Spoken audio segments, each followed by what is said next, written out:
इस वीडियो में दी गई तमाम मालूमात साइंटिफिक रिसर्च के मुताबिक हैं। इस तरह की मजीद वीडियोस देखने के लिए ये चैनल सब्सक्राइब ज़रूर कीजिएगा।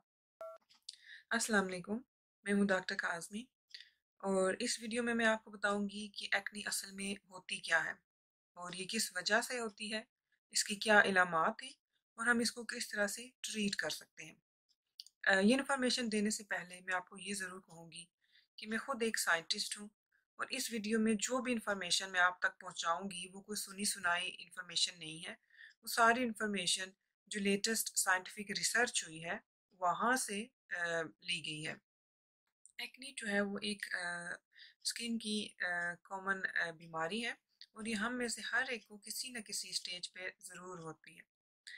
एक्ने की वजह से हमारी स्किन जो है वो ऑयली हो जाती है। इसके अलावा हमारी स्किन पे पिंपल्स निकल आते हैं जो कि छोटे छोटे सुर्ख नमा दाने होते हैं और जब अगर आप इनको हाथ लगाएं तो ये नरम से महसूस होते हैं। बाद दफ़ा ये जो पिंपल्स होते हैं इनमें पस पड़ जाती है और ये इनमें हमें सफ़ेद रंग की टिप नज़र आना शुरू हो जाती है। ये जो पिंपल्स होते हैं इनको हम पस्ट्यूल्स कहते हैं। इसके अलावा एक्ने की किस्म में ब्लैक हेड्स शामिल हैं। वाइट हेड्स जो हैं वो भी एक्ने की एक किस्म है और इसके अलावा नोड्यूल्स होते हैं वो भी एक्ने की एक किस्म है। वो थोड़ी पिंपल्स की निस्बतन थोड़ी बड़ी गिल्टियाँ होती हैं और वो काफ़ी हार्ड भी महसूस होती हैं क्योंकि वो स्किन की जो सरफेस होती है उसके नीचे बन रही होती है और उनमें दर्द भी महसूस होता है। इसके अलावा जो सीवियर किस्म के एक्ने की किस्म है या जो सीवियर किस्म के जो दाने हैं उनको सिस्ट कहते हैं।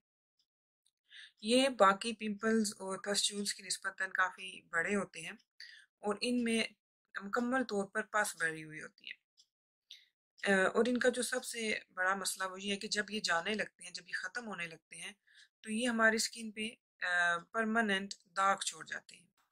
एक्ने उस वक्त बनती है जब हमारी स्किन से बनने वाला ऑयल और हमारी डेड स्किन सेल्स मिलके हमारे उन मसाम को ब्लॉक कर देते हैं जहाँ से बाल निकलते हैं, तो जिसकी वजह से एक्ने बनना शुरू हो जाती है।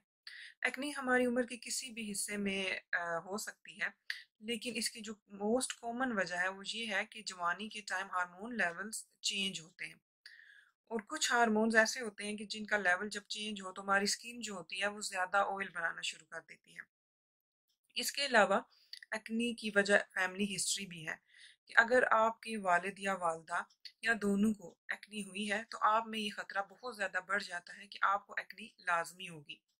एक्ने ज़्यादातर जो हमारे टीन एजर्स या नौजवान हैं उनमें ज़्यादा एक्ने का मसला होता है और तकरीबन 95% लोगों को 11 साल से 30 साल की उम्र में एक्ने का मसला ज़रूर पेश आता है। इसके अलावा जो लड़कियां हैं उनको ज़्यादातर एक्ने का मसला 14 से 17 साल की उम्र के दरमियान पेश आता है और जो लड़के हैं उनको 16 से 19 साल की उम्र में ज़्यादातर एक्ने का मसला देखने में आता है। एक्नी जब हम मिड ट्वेंटीज़ में होते हैं तो ज़्यादातर एक्नी का मसला ख़त्म हो जाता है, लेकिन जैसे मैंने कहा कि एक्नी उम्र के किसी भी हिस्से में हो सकती है। एक्ने ज़्यादातर हमारे फेस पे होती है और हम में से हर एक को ये फेस पे एक्ने का मसला ज़रूर दरपेश आता है। इसके अलावा 50% लोगों को एक्ने बैक पे हो सकती है और 15% लोगों को एक्ने का मसला चेस्ट पे देखने में आया है। अक्सर जब हम में से किसी को एक्ने हो जाती है तो हमारे बड़े, हमारे वालदेन या हमारे दोस्त हमें ये ज़रूर मशवरा देते हैं कि हम अपनी डाइट चेंज करें, हम ग्रीसी फूड या फ्राइड फूड ना खाएं, इनकी वजह से एक्ने होती है। लेकिन अब तक जितनी भी साइंसी तहकीक की गई है उसमें कहीं पे भी ये साबित नहीं हुआ कि ग्रीसी या जो फ्राइड फूड है उसकी वजह से एक्ने होती है। लेकिन कुछ स्टडीज़ की गई हैं जिसमें ये लाजमी देखा गया है कि जो हाई कार्बोहाइड्रेट वाली डाइट होती है जैसे दूध या चॉकलेट्स, उनकी वजह से जो पहले से हमारे चेहरे पे एक्नी है वो ज़्यादा उसका मसला बढ़ सकता है, लेकिन ये साबित नहीं हुआ कि ये फूड एक्नी की वजह बनता है। इसके अलावा ये भी कहा जाता है कि जो ब्लैक हेड्स हैं वो गर्द की वजह से बनते हैं। ये भी अभी तक साइंसी तहकीक में कहीं पे भी साबित नहीं हुआ कि डर्ट जो है वो हमारे ब्लैक हेड्स को बनाती है, बल्कि ये हमारी स्किन में ग्लैंड्स होते हैं जिनका डर्ट से या पसीने से कोई लेना देना नहीं होता। ये भी कहा जाता है कि स्ट्रेस की वजह से एक्नी बनती है, ऐसा भी कुछ नहीं है। ये ज़रूर है कि जब हम अपने चेहरे को शीशे में देखते हैं कि हमारे चेहरे पे पिंपल्स हैं, ब्लैक हेड्स हैं, तो हमें डिप्रेशन होना शुरू हो जाता है, हमारा स्ट्रेस लेवल बढ़ जाता है। लेकिन ये कहना कि स्ट्रेस की वजह से एक्ने होती है, ये अभी तक कहीं पे भी साबित नहीं हुआ। जैसे कि मैंने ये पहले कहा कि हम में से हर एक को कभी ना कभी एक्ने ज़रूर होती है। इसी तरह से हम में से हर एक को इसके इलाज की ज़रूरत भी नहीं पड़ती। अक्सर लोगों की जो एक्ने होती है वो खुद ही ठीक हो जाती है और कोई दाग भी छोड़ के नहीं जाती। लेकिन अगर आपको ये लगे कि जो अचानक से एक्ने बहुत ज़्यादा हो गई है या उसकी वजह से आपको स्ट्रेस होना शुरू हो जाए या आपको ये लगे कि ये एक्ने दाग छोड़ जाएगी, तो आप लाजमी इसका ट्रीटमेंट करें। रिसर्च के मुताबिक बहुत से तरीके हैं जो हम अपना सकते हैं जिनकी वजह से एक्ने का मसला कंट्रोल किया जा सकता है।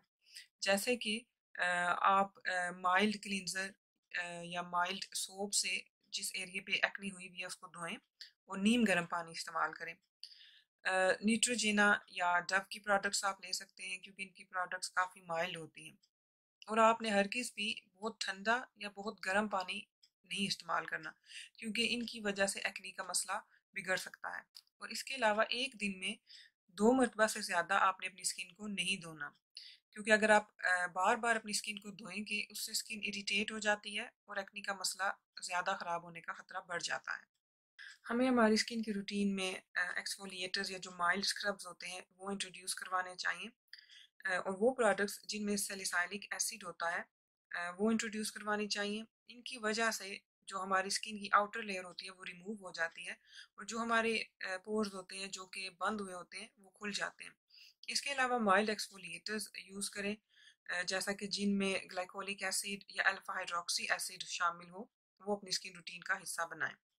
इसके अलावा फेशियल मास्क होते हैं स्पेशली जिनमें सल्फ़र मौजूद हो, वो आप इस्तेमाल करें।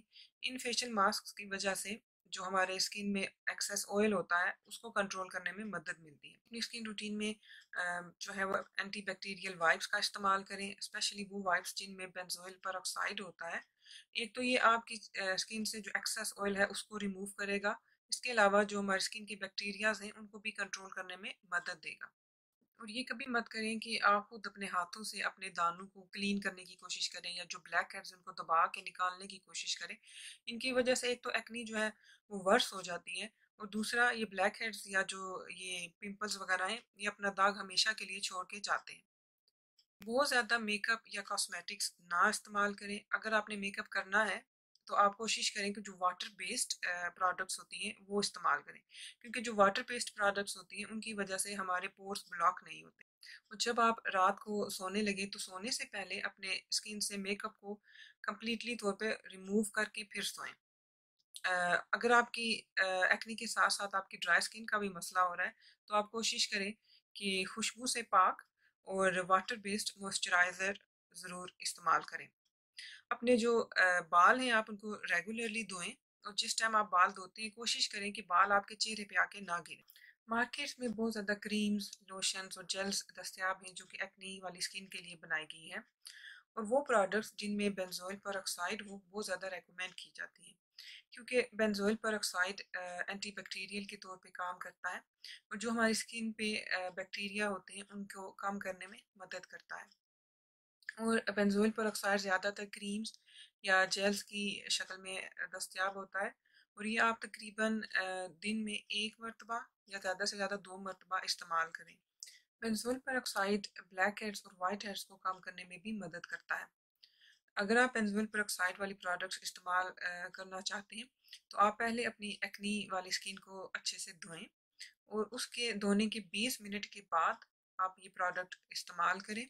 और बहुत ज़्यादा अपनी स्किन पे ये प्रोडक्ट मत इस्तेमाल करें क्योंकि ये स्किन को इरिटेट कर सकती है। कोशिश करें कि थोड़ी सी और अच्छे से फैला के अपनी एक्नी पे ये क्रीम या जेल इस्तेमाल करें। ज़्यादातर लोगों को 6 हफ्ते के लिए बेंजोइल पेरोक्साइड इस्तेमाल करने की ज़रूरत पड़ती है। उसके बाद आपकी तमाम एक्नी ख़त्म हो जाती है। लेकिन बाज़ दफ़ा कुछ लोगों को दोबारा भी कुछ अरसे के बाद एक्नी हो जाती है तो उनको ये रेकमेंड किया जाता है कि जैसे ही अगर आपको कुछ अरसे के बाद दोबारा एक्नी हो तो आप बेंजोइल पेरोक्साइड को दोबारा से इस्तेमाल करें। अगर आपकी एक्नी सीवियर है या वो बैक या चेस्ट पे भी है तो आपको चाहिए कि आप एंटी बैक्टीरियल प्रोडक्ट्स यूज़ करें या जो स्ट्रॉन्गर क्रीम्स या जेल्स हैं वो इस्तेमाल करें। और अगर आपकी एक्नी जो है उसमें आपको नोड्यूल्स या सिस्ट्स बनना शुरू हो गए हैं, ये नोड्यूल्स और सिस्ट्स के बारे में मैंने शुरू में बताया कि वो क्या होते हैं, तो आप लाजमी अपने डॉक्टर से रुजू करें, क्योंकि इनका अच्छे से ट्रीटमेंट होना बहुत ज़रूरी है और डॉक्टर अपनी निगरानी में इनको अच्छे से क्लीन कर सकता है ताकि ये आपकी स्किन पे परमानेंट दाग ना छोड़े। एक्ने को ख़त्म करने के लिए और भी बहुत से ट्रीटमेंट्स हैं, लेकिन आज की इस वीडियो में मैं आपसे इतनी ही इंफॉर्मेशन शेयर करूंगी। अगर आप चाहते हैं कि मैं इसके ट्रीटमेंट्स के बारे में और डिटेल से आपको बताऊं या इंडिविजुअली वीडियोस बनाऊं black hairs, white hairs, pimples पे, तो आप मुझे लाजमी बताइएगा। ये वीडियो देखने का बहुत शुक्रिया। अपना बहुत ख्याल रखिएगा। अल्लाह हाफ़िज़।